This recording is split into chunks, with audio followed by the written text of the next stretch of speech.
A whole year! I cannot believe it. I just wanted to take this time to reflect and go over some things I've learned throughout the year of making content as a VTuber. And especially if anyone's interested in trying it out for themselves, I hope this is helpful.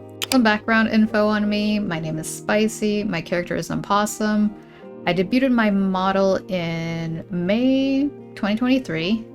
I had already made YouTube videos in the past on this channel. First I was just filming my hands, making art, and then I made some videos with my face, and then I experimented with a PNG tuber before taking the final jump into creating a VTuber model from scratch.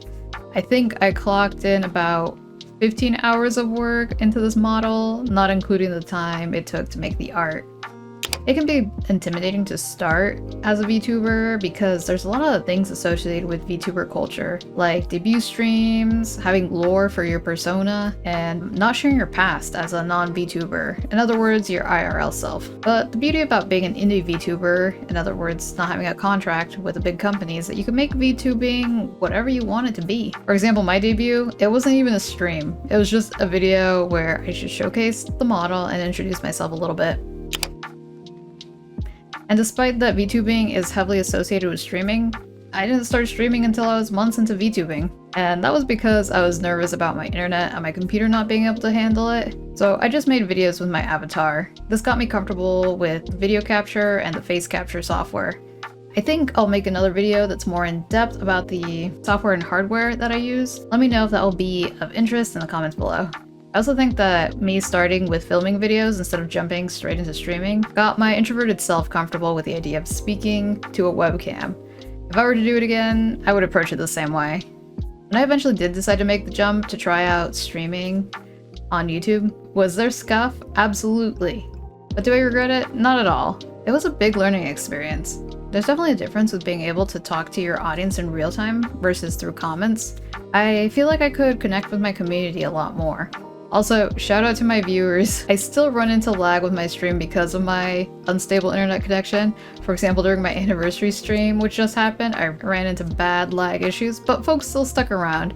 So thank you so much. So the question is, why a VTuber instead of facecam? Honestly, for me, because I'm lazy. Here's a couple of things I don't have to worry about when using a VTuber model. For example, looking consistent with videos. I sometimes have to go back and re-record myself, and the footage can be several hours or days later. And at that point, the lighting has changed or my outfit has changed. So just loading up a virtual model that doesn't change, it's way easier to keep the continuity. Number 2, no makeup, no problem. I applaud those that can be absolute artists with makeup, but I am not one of them. Because cameras often wash your face out, and then if you don't have good lighting, that could be just a double whammy. I didn't want to bother with prepping with makeup or lighting before a stream or a video. So for me, the VTuber was the way to go. Another perk is not needing a real green screen. You can easily make your avatar transparent. You can do the green screen effect without actually owning one. And yeah, I don't own a green screen. The last reason I could think of is branding. I didn't really like the idea of having my IRL face being my brand. So with a VTuber, I could be an opossum character, and to me, that's more fun to draw for things like emotes and video thumbnails. But before I hype it up too much, like anything, VTubing is not perfect, and it isn't for everyone, so I wanted to share some cons about it too. First con is that your model can give you problems. For example, because of the angle I draw at, my avatar frequently glitches when I'm doing art streams, because I get too close to the camera when I'm looking down at my drawing. My tracking can be better if I upgrade my graphics card, but that is expensive. Another one is that sometimes running the face capture, stream capture, and whatever additional program you have like gaming or doing art, it can sometimes stress your computer out and your model can lag. Luckily, the technology is continuously evolving. For example, there are plugins for OBS that can help prevent lag on your model. But depending on your hardware, you can still run into issues.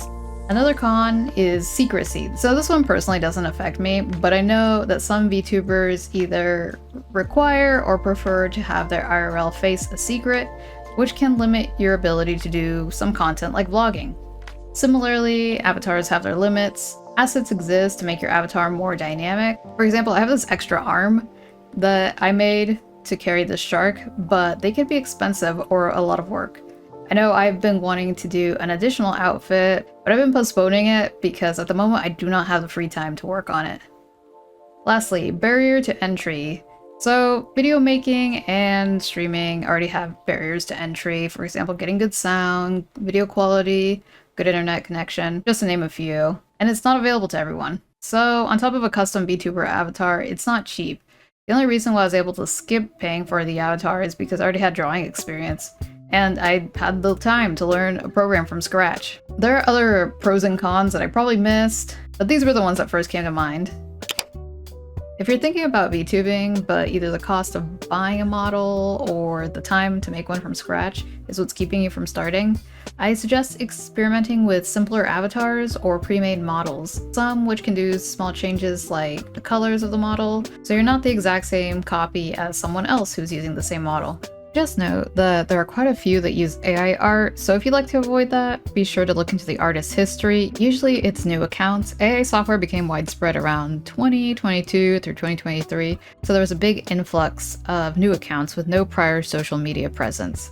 So if the art is super polished and the account is very new and you've never seen any of their beginner art, odds are it's AI generated. You can also take the route I took and start with a PNG tuber instead of a full-fledged VTuber. If you can draw, making a PNG tuber is pretty straightforward. I have a video where I walk through making one with Vtuber, if I am pronouncing it correctly. In the end, was it all worth it? For me, 100%. I've already noticed several skills that I have developed because I chose to go this route. Though I still struggle, I'm better at speaking. I'm an introvert with social anxiety, and so speech is something I can't regularly find the opportunity to practice. However, posting videos and streaming gave me that opportunity. And the beauty of starting with a small audience is that there's a lot of room to grow, and you can make mistakes without it having huge consequences. Is it embarrassing from time to time? Oh yeah, but it has been worth it in the long run. I am grateful to have been able to chat with my audience in real time, and I believe I wouldn't have made as much video content this past year if VTubing wasn't an option for me. So I do hope it becomes more accessible to those who want to give it a try. And that reminds me, if you have any additional questions about VTubing, feel free to drop them in the comments. I may make a video answering them or link videos that have helped me in the past. Thank you so much for your support this past year, and here's to another year of life as an opossum on the internet.